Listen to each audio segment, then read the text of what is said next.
निगाह देखा जाता था। इस तरह जो झूठ का इन्होंने एक आवरा खड़ा किया हुआ था, एक आवरण खड़ा हुआ था, वो खुल गया और उसकी हवा निकल गई और पूरी जनता समझ गई क्या है। सवाल ये था कि जब हम लोग बुनियादी सवालों के साथ जो जनता की जरूरतें थी, जनता की मांगे, तो उसको लेकर के पब्लिक के बीच में गए, तो इनके पास चूंकि इन्होंने काम नहीं किया तो इनके लिए जवाब देने के लिए नहीं था। आप देखिए उत्तर प्रदेश के अंदर एक किसानों पर जीप चढ़ाने वाले अजय मिश्रा टेनी को कितना दर्दनाक घटना उन्होंने कारित कराया था। उसके बाद भी न केवल मंत्रिमंडल में लगातार रखे रहे और उनको टिकट दे दिया, उनको जनता ने ठीक कर दिया। ये मोहन लालगंज से एक मंत्री जी कितना विवादों में रहे, उनको जो है भारतीय जनता पार्टी ने टिकट दिया, तो जनता ने जो है अपना बदला ले लिया। इनके बड़े मंत्री स्मृति ईरानी जी देखिए किस तरह से बहुत भारी मतों से हार के गए। उत्तर प्रदेश सरकार के कई मंत्री चुनाव लड़े थे, चाहे वो रायबरेली वाले हों, चाहे मैनपुरी वाले हों, सबको हार का सामना करना पड़ा। तो जनता जवाब देने के लिए तैयार बैठी थी। ये सही है कि ये लगातार झूठ बोल करके लगातार पीछे कई चुनाव जीतते रहे। दुर्भाग्य तो ये है, देखिए प्रधानमंत्री जी कितना दम भरते थे काशी में, इतना बड़ा रोड शो ये और माहौल ऐसा बना के रखे थे।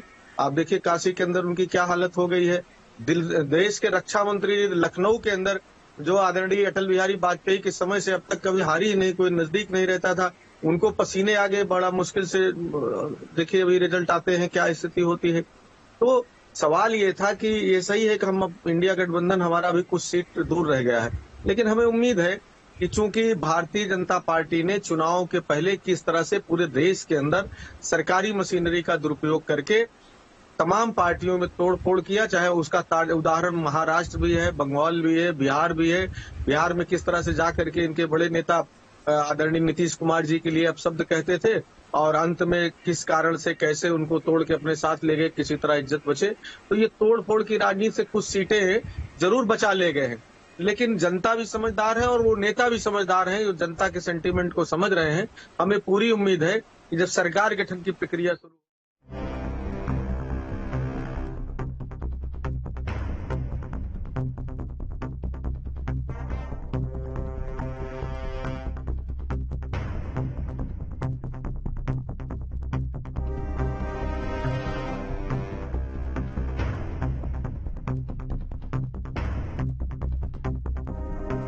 है जो ये सीट मुजफ्फरनगर बीजेपी हारी है।